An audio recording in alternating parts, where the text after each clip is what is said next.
original idea was to make a science fiction adventure series about this alien character called Draven, who could travel anywhere in time and space.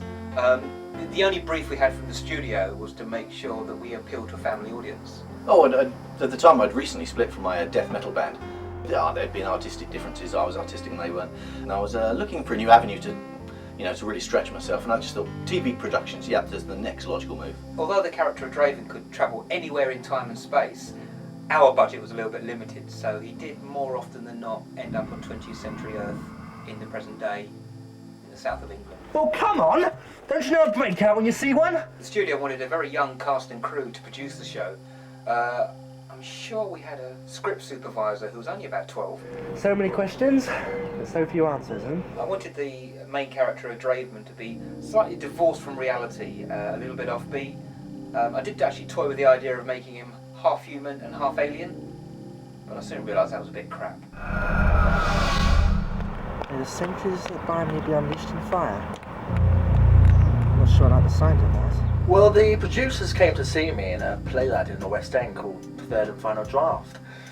I was playing a very eccentric copper who was a genius, but totally insane. And you picked on one of them, sir. You picked on one of them, and it's what I make out that he's the murderer. I think from that performance they thought that I'd be suitable for the character of Draven. As soon as we saw Mark Fielding, we thought, yep, that's him, that's our man. He had a wonderful feckless charm about him, a little twinkle in his eye, absolutely ideal for this kind of character. Makes you feel so very welcome, doesn't he? Well, he was an interesting character to play because being an alien, you're given a pretty broad canvas to play with. He doesn't have a mother or father you can speak of.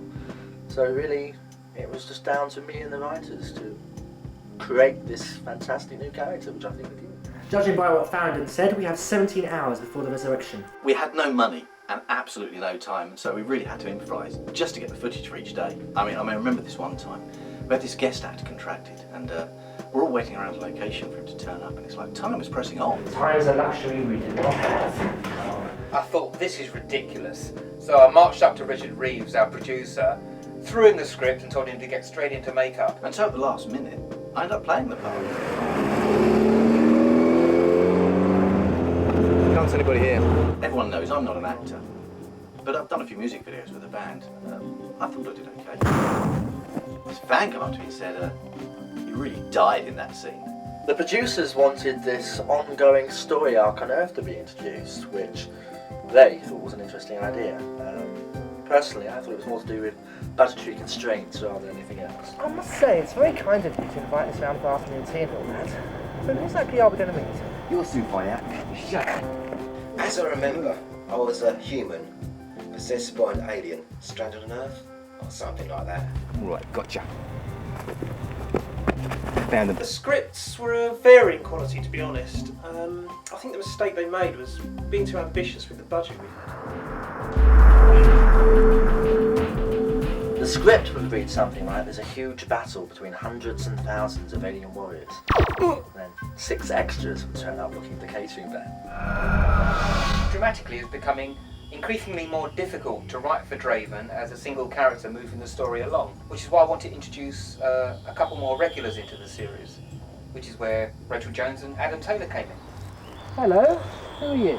My name's Adam Taylor. I was introduced in an episode, what was it called? Architects of Doom, I think, and I was playing this young journalist, and yeah, I was really young at the time, and he gets caught up in these adventures with this Draven guy.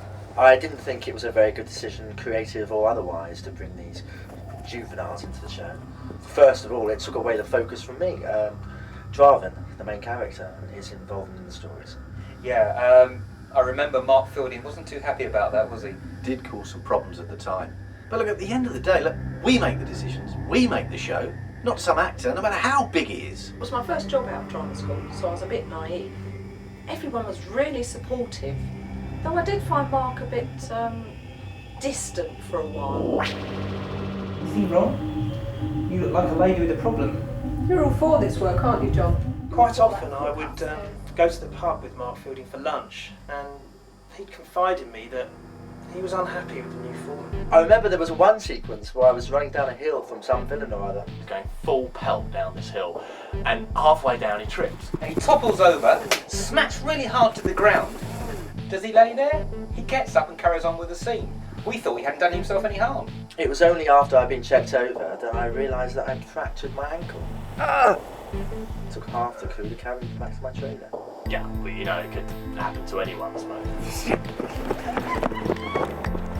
Oh no! Only coming for a couple of episodes as a heavy. Ends up staying for nearly 2 seasons. Wish all jobs could be like that. When it came to casting Sharrock, the Nemesis, we needed a certain kind of actor who could handle all the makeup and be able to act convincingly underneath it all. And David Moore called me into his office, sat me down, and asked me how I felt about rubber and latex. If you complete the regeneration cycle and Sharrock is released, all that will be left on this planet will be a ball of dust orbiting a dead sun. Don't you see? You're just being misguided, you're being used! What? A lot of time I did their own stunts, and looking back, it wasn't the brightest thing I'd ever done. That's a nasty little scratch. Because I did get knocked about quite a bit. And I still got the bruises to prove it as well. Bloody hell. The problem with this type of show is that we have to wait around while they sort out special effects, which for an actor can be very tedious. The effects were always giving us headaches. You've got to remember that this was before digital technology, so we had to improvise a lot with the resources that we had. But our visual effects supervisor, Robert Jones, I think did a very good job with the materials that he had. God, yeah, the special effects were bad. I mean, shockingly bad. Yeah, the props, they were just always falling apart in our hands in the middle of scenes. The Sharrock costume, that was hot and very sweaty. And to tell the truth, I couldn't see bugger all out of it. Am I looking at the camera for this? Can you see the camera? No, I can't see nothing. I definitely couldn't see my whole fielding. That was a good thing. When I took on the role of this alien baddie, I thought I was going to have to spend hours in makeup every day. But luckily for me, they decided to disguise the character as a human. It's a good move. Well, I was never too happy with the effects, to be honest. I think they sometimes match the quality of the scripts. Mark Fielding was a very intense actor to work with. He didn't suffer fools gladly, I can tell you. As he was the star of the show, I mean, he understandably had enormous pressure lying on his shoulders. So, you know, there were odd times when he would be rather vocal. I got on very well with Mark, but, you know, even I would hide if he started kicking off. Well, yeah, it's come to my notice only recently that apparently I was difficult to work with. I don't recall any problems at the time. We all got on reasonably well. Maybe some of my colleagues have books to sell. I think it's fair to say, as the show became more successful, especially towards the end of the second season, that Mark started to think he was like bigger than the show. One of the special things about playing Draven was the special rapport that I had with children. Every Christmas I would appear at the local children's hospital in full costume, and it would just make their day. She's a star. Watch his face, it's going places. And that young lady is Abigail Fleming, who's the leading lady in Johnny Depp's new movie. I had measles one time in hospital, and I can remember Mark Fielding coming to visit. He's the one that got me interested in acting, and I always thought I could do better than him. Ah, that's very good. And I have. I wish you every success. Mark was a great ambassador for the series, though. He would regularly do TV and press interviews and attend conventions for the fans, both here and in the United States. I remember attending one in Chicago a couple of years back, and was chatting to a chap there from Star Trek. I can't remember his name. And I said to him, "What have fans meant to you over the years?" And he looked me straight in the eye and he said, "They've kept me employed." This was a typical convention today. I've done a couple of autograph panels that have all been very successful. Well, it's been a fun day out, I think, for everyone. Everyone seems to enjoy themselves. I think there's, 17,000 attendees today. Yeah, I only ever did one convention. That sort of weirded me out a bit too much. There's too many fans out there who remember all those things about you that you'd rather forget. And quite frankly, there weren't enough female fans. You do these autograph sessions, and people turn up with what looks like the entire contents of their house for you to sign. Thank you very much. I mean, how many times can you answer the same questions? People ask me, what's your favourite episode? But I never watch anything I'm in, so I don't know. Thank you very much, Mark. Yeah, I've met some interesting fans. I had a young fan come up to me just now, Donald, Danny asked to have a photograph taken with some props from Timequake. And he started watching the show when he was 7.5. This is issue 1 of Timequake magazine. I've been after for quite some time. I found it on eBay recently for £50, which is a lot of money, but these guys, they are absolute icons to me. I really love conventions. You get to stay in these swanky hotels and drink lots of free booze. I only did about 5 episodes, and the interest from the fans and the media, it's incredible. Conventions, no way. Don't do them.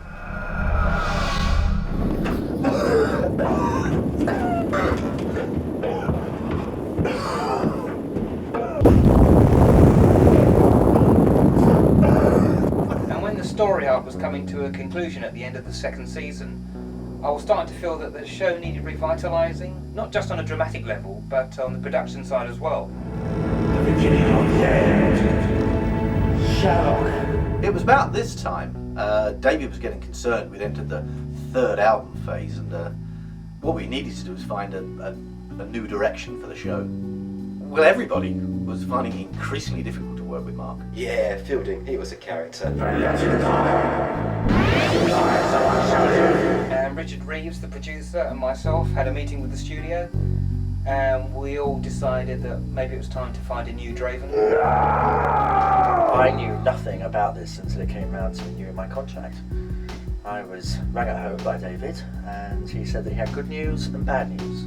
I asked him what the good news was, and he said that the series was coming back next year. I then asked what the bad news could possibly be. And he said, but without you. And Mark started sounding off, saying he was the show, and we couldn't possibly get rid of him. Which of course we did. Well, that's it. The end of my part, a legend. A living legend. Well, we hope so. Well, I was devastated. I hope you'll go on watching though, and enjoying. Remember, while there's life, there's hope. I'd worked very hard to build up the character. I was thrown out on the street like some background artist. We'd actually hired a second trailer just for his ego. And you really think there's going to be a new beginning? Our big problem now, of course, was whether the audience would accept another actor in the title role. I mean, sure, I was aware of the show, but I'd only glanced at a couple of episodes. It seemed like a lot of fun to do, and it was a regular pay packet. Yeah, Rupert Shaw came in to read for us. It's deceased, it is no more. Stiff as a board, dead as a can of spal. How do you get out of your box? Everyone's got to stretch their legs in a while, especially with... Just blew us away. I always remember he had these mad hypnotic eyes and big wild hair. I just cast him on the spot. It was perfect. Our biggest problem was explaining having a new leading man. And we didn't want to pretend it was the same character like Bond. Is there nothing we can do? I came up with this concept that Draven itself was actually an energy field, and his body was just a husk. And on the point of death, the energy field would leave that body and transform into another person's body, okay? A bit like reincarnation. Yeah, it was an inspired idea. I mean, we could change the leading actor again and again, and we wouldn't have any problems. Yeah, I remember there was one day on set when Rupert turned up, and all the crew and all the cast, they were all wearing these T-shirts that said, "Bring back Mark Fielding." And you know, he was fine. He saw the funny side of things, which is probably more than Mark Fielding would have. In the past, I've routed them, incarcerated them, cast them into space, but nothing ever stops them. They're like a disease. Can anything ever stop them? I mean, yeah, it was hard work, but it was a high-speed production, so yeah, naturally things would go wrong. I had not hoped there that the... We'll get this right, honest. Clarendon can do his worst. No.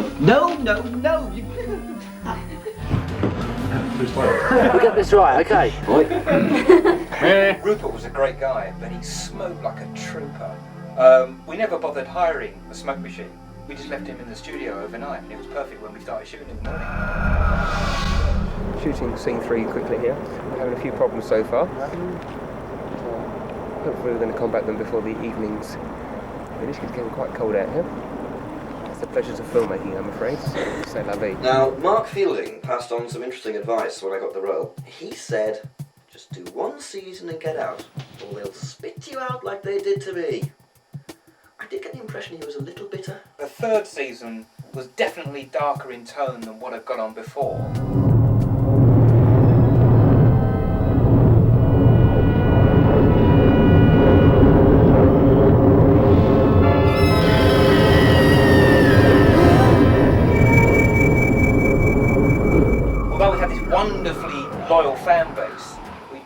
to attract new viewers to the programme. Viewing figures were beginning to drop off about this time, and so we really needed to draw attention back to the show. And we are in trouble. I knew it was going to be difficult, but I contacted Mark Fielding to see if he'd be interested in coming back and guest starring in a special episode featuring the two Dravens, called The Two Dravens. And I got a phone call from David Moore one morning asking me if I'd be interested in returning to the show. If I recall, I was rather blunt with my reply. A simple no would have sufficed. We didn't make his Christmas card list that year. Besides, I was very busy. I had just finished a record-breaking pantomime running Bournemouth. And I was about to start work on a new TV show, Darwin Shaw Investigates. So I wouldn't have been available. I was disappointed, but I could see where he was coming from. Stupid! I mean, actors are very emotional people. Yeah, I mean, it was good fun while it lasted, but I did a couple of shows with Rupert in the third series, and then I just kind of vanished.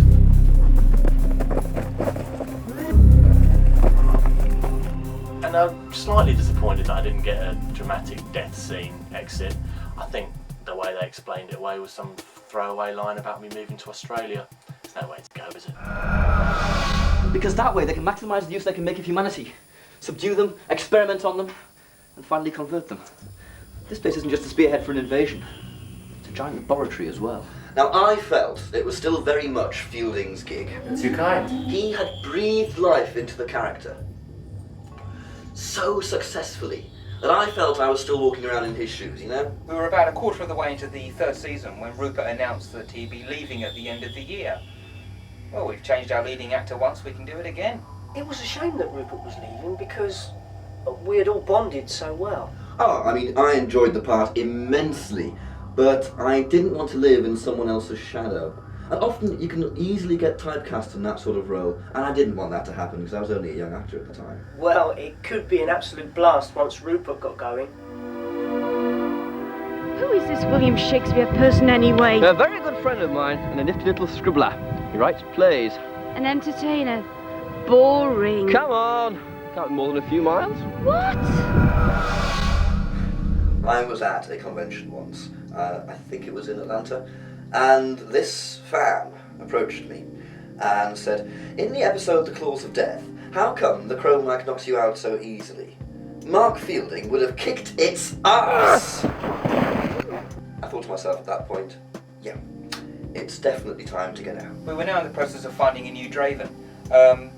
We wanted to introduce him into the last two episodes of the season, save waiting until the following year. I mean, that way we could establish him much more quickly with the audience. At the time, we had no assurances we would get renewed for a fourth season. Ratings were at their lowest ever. I was desperate to cast someone who would instantly engage with the audience. That was the past.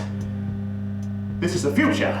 So they offered me the part, and I was very reluctant to do it. You know, they showed me some old tapes, but it really wasn't my cup of tea. So I took George out to lunch a few times to discuss the idea. This would be good for his career, good for us. And after about 8 lunches, he accepted. I've known George since our days at the National Youth Theatre, so it was nice to do the handover to a mate. After George's episode had aired, I got a call to come in and see Bill Reed, the head of drama. I remember he sat me down, poured me a large whiskey, and told me that the series would not be returning the following year. Well, that was that then. We were devastated. It was a shock to all of us. Yeah, well, when I originally joined the show, I had no idea I'd be joining a sinking ship.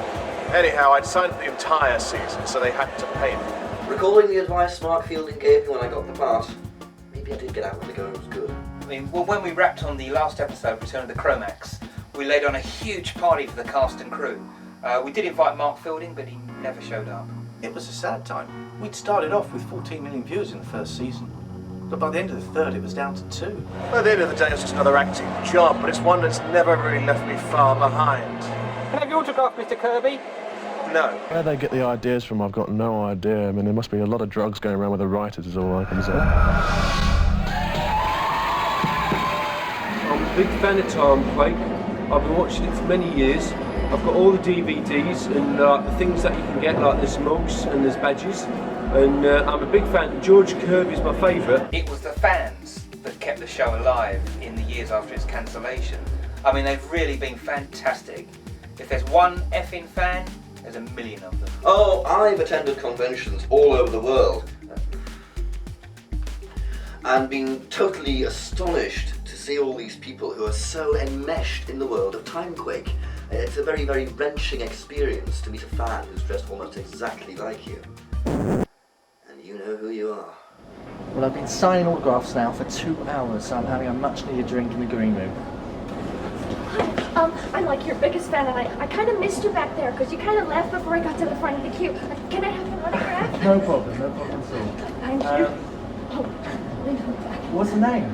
My name's Sarah. Timequake is like my favorite show in the whole world. I mean, my favorite actor is Mark Fielding, and he's just so amazing. I've been such a huge fan for so many years, and I can't believe I got his autograph. It's all mine. Thank you. Thank you very much. There you go, Sarah. Oh, thank you so much. Thank you. Keep watching the reruns. Oh, I sure will. So they flew me over to Australia for one of these conferences, and I was treated just like royalty, really. Australia had any royalty. So if you'd like to bring your hands together to welcome George to our con. Thank you.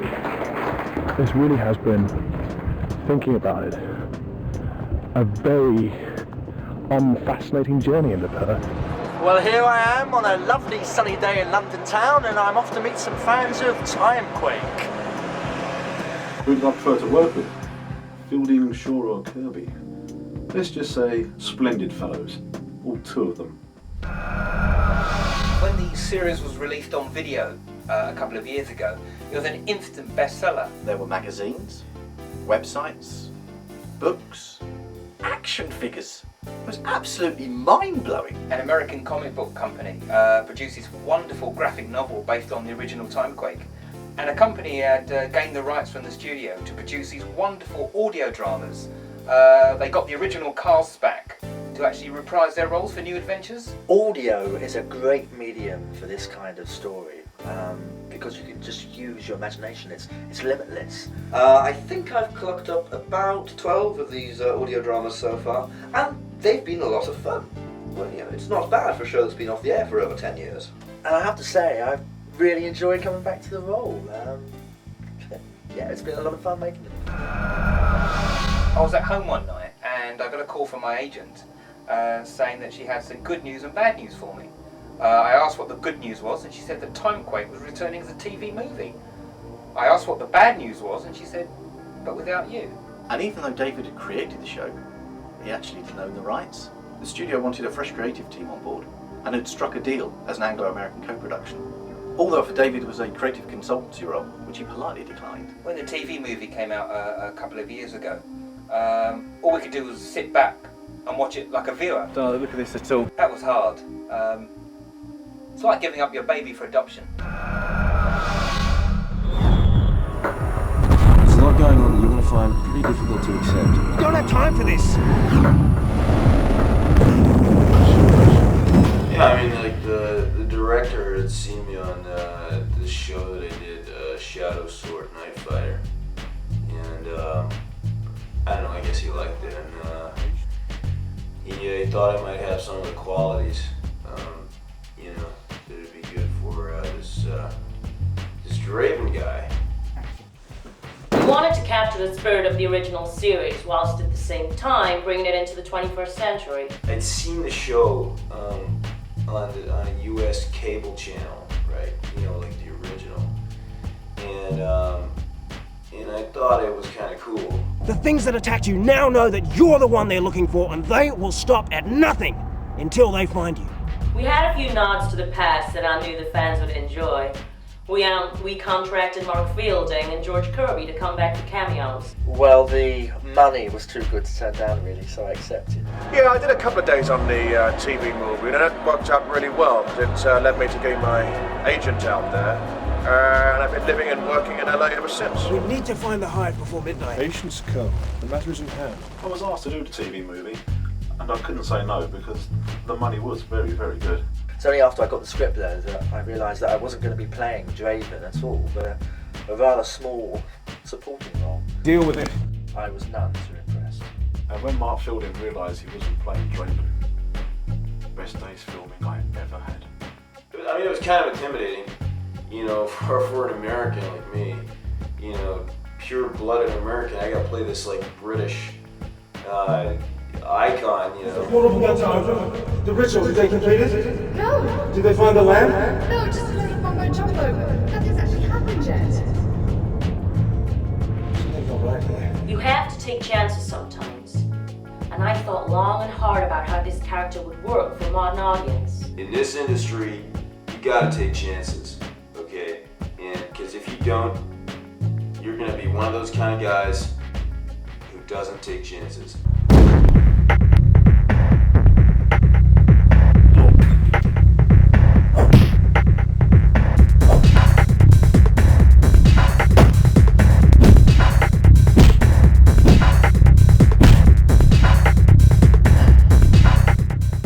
Definitely similarities, but you know, at the end of the day, it was good. They totally missed the mark with that TV movie. What are you talking about? I mean, look, you've got an American with an Australian accent playing a British character like Draven. He became this ridiculous action hero who kicked the crap out of somebody and asked questions afterwards. It was awful. I mean, Draven looked like Indiana Jones. And they gave him a gun. Draven never carries a gun. He's a pacifist. He only uses violence in self-defense. What was that all about? It's not your concern. We asked David Moore to come on board as creative consultant, but he declined the invitation. Yeah, I met Matt Goldberg at a convention. He was researching the past, and he said to me that I was his third favourite Draven. Didn't know there was a film crew there. I mean, we shot it as a potential pilot, with a view to it being picked up for a series. It did well in England, but in the States, they put us on against the Super Bowl, which is complete death when it comes to ratings. You know, I knew that there's a fan base for these things. I mean, there are fans with a capital F for freaky. I mean, it's incredible. It's, you know, this one time I went to this convention and, you know, this guy, he kept coming back. I swear to God, he came back like 100 times. I mean, later on I realized actually that he thought I was Mark Fielding, but anyway, the point's the same. Keep it British. That's where the essence of the show was. If it did ever come back, it needs those basic ingredients to survive, I think. Oh, there's definitely still an audience for it, and I hope that it comes back one day. Credit should go to the fans for badgering for its return. It's been a part of my life for over a decade now. And it'll be with me till I drop. Well, you know, as long as the fans keep it alive, who knows what'll happen in the future. I think Sharrock should be given his own TV spin-off series. That'd be cool. As long as the royalties keep coming through, I'm happy. It'd be nice to see it return, but, you know, I doubt very much that it'll be with me. Hey, you know what? Never say never again, right? I've been lucky enough to be working a lot over the last few years, but the things the fans keep asking me about is Timequake. It just seems to go on. We done? I think it's had its day. It was a product of its time. If it did come back, I don't think it would work quite as well as it did before. Exchange. Will it ever come back? Well, as Draven would say in his own unique way, it's only a matter of time.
Right, do you want to cover the rest of my career now?